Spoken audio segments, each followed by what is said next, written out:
Hello तो यार welcome है आप सबका एक बार फिर सी लैंग्वेज कंप्लीट ट्यूटोरियल के लेक्चर 16 में। तो पिछले कुछ लेक्चर्स में हमने वेरिएबल्स और डेटा टाइप्स के बारे में डिटेल में पढ़ा। तो आज उस सारे नॉलेज को हम यूज़ करने वाले हैं अपना एक रियल लाइफ एग्जांपल जो है वो सॉल्व करने के लिए। तो बेसिकली आज हम एक यूटिलिटी स्टोर के लिए एक छोटा सा प्रोग्राम बनाएंगे अपने इन ही वेरिएबल्स और डेटा टाइप्स को यूज़ करके। तो ये प्रोग्राम हमारे पास क्या कर रहा होगा, सबसे पहले तो ये हमारे पास स्टोर कर रहा होगा नंबर ऑफ आइटम्स जो कोई कस्टमर एक सुपर स्टोर से परचेज करता है। दूसरी चीज़ ये हमारे पास कॉस्ट पर आइटम ये भी स्टोर कर रहा होगा। और तीसरी चीज़ ये हमारे पास कॉस्ट ऑफ ऑल आइटम्स जो हमारे पास सारे आइटम्स होंगे उनकी कॉस्ट भी फाइंड आउट कर रहा होगा। तो हम सबसे पहले क्या करते हैं, यहाँ पर हम वेरिएबल्स बनाते हैं जो कि डिफरेंट टाइप्स के हो सकते हैं।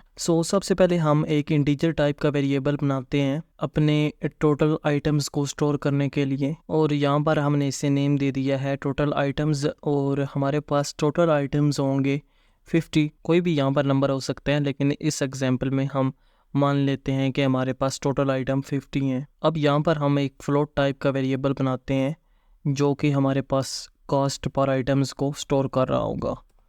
तो इस वेरिएबल को हम नाम दे देते हैं।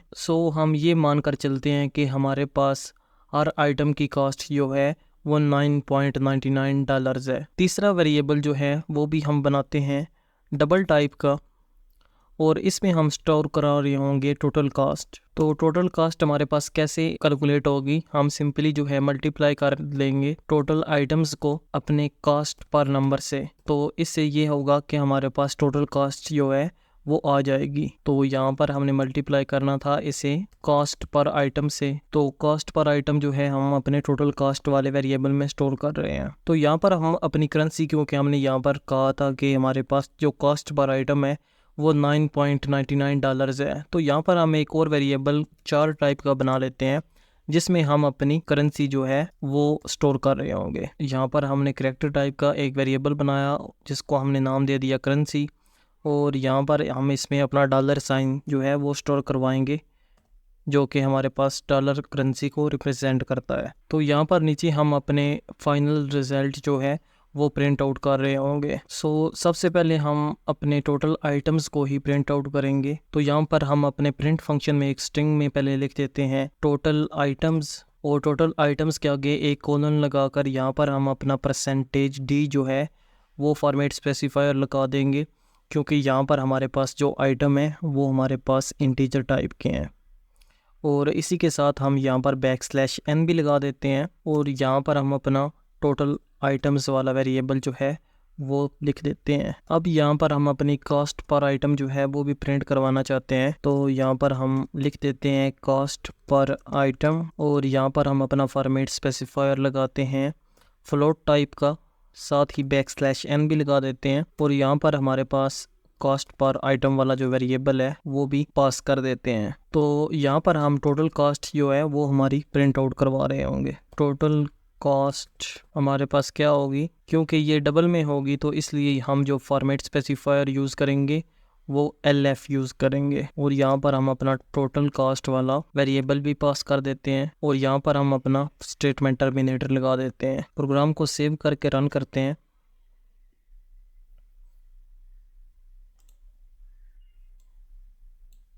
तो यहाँ पर हमारे पास टोटल आइटम जो हैं वो 50 शो हो रहे हैं। इसी तरह कॉस्ट पर आइटम 9.99 थी। तो उसके बाद हमने क्योंकि डेसिमल प्रिसीजन को यूज़ नहीं किया इसलिए ये आगे 000 भी लिख रहा है। हम अभी इसे भी यहाँ से हटा देते हैं। तो हमारे पास टोटल कॉस्ट जो है 499.499989 जो है डॉलर्स ये भी शो करवा रहा है, लेकिन इसके साथ हमने करेंसी तो वो तो शो करवाई ही नहीं। तो यहाँ पर हम क्या कर सकते हैं अपने करैक्टर के लिए भी, तो इसी के साथ हम क्या कर देते हैं %c भी लिख सकते हैं, और यहाँ पर हम अपना करेंसी वाला वेरिएबल जो है वो भी पास कर देते हैं। तो यहाँ पर हमने अपना करेंसी वाला वेरिएबल भी पास कर दिया ताकि हमारा इसके साथ ही डॉलर साइन जो है वो भी प्रिंट आउट हो जाए। और यहाँ पर इसके साथ भी हम %c जो है वो लगा देते हैं, और यहाँ पर भी हम अपना करेंसी वाला वेरिएबल पास आउट कर देते हैं। तो यहाँ पर हमने अब प्रिसीजन जो है इसकी करनी है। तो अब मैं चाहता हूँ कि हमारे पास जो आउटपुट आई थी, अगर मैं एक बार अपने टर्मिनल को ओपन करूँ तो इसे सेव करके एक बार रन करते हैं, तो अब देखिए हमारे पास डॉलर साइन तो आ रहा है। तो अब मैं चाहता हूँ कि ये एक स्पेस के बाद यहाँ पर डॉलर साइन आए। तो हम क्या करते हैं, यहाँ पर इसके लिए एक स्पेस यहाँ पर लगा देते हैं और यहाँ पर लगा देते हैं, ताकि हमारा जो प्लेस होल्डर है करेंसी वाला एक स्पेस के बाद आए। और इसके अलावा हम ये चाहते हैं कि हमारे पास ये जो कॉस्ट पर आइटम है ये भी यहाँ पर 9.99 तक प्रिंट आउट हो। ये सारे जो फालतू के ज़ीरो हैं ये भी यहाँ से हट जाएँ। और इसी तरह 499.499 जो है 49 यहाँ तक ये हमारे पास प्रिंट आउट हो जाए। तो डेसिमल के बाद सिर्फ हमारे पास 2 डिजिट प्रिंट आउट हों, बाकी ये सारे जो हैं यहाँ से हमारे ना आए। तो उसके लिए हम क्या करेंगे, डेसिमल प्रिसीजन करेंगे, जो हम पिछले लेक्चर्स में पढ़ चुके हैं। तो यहाँ पर मैं क्या करूँगा, %.2 कर दूँगा और मैं यहाँ पर भी परसेंटेज के बाद .2 कर दूँगा।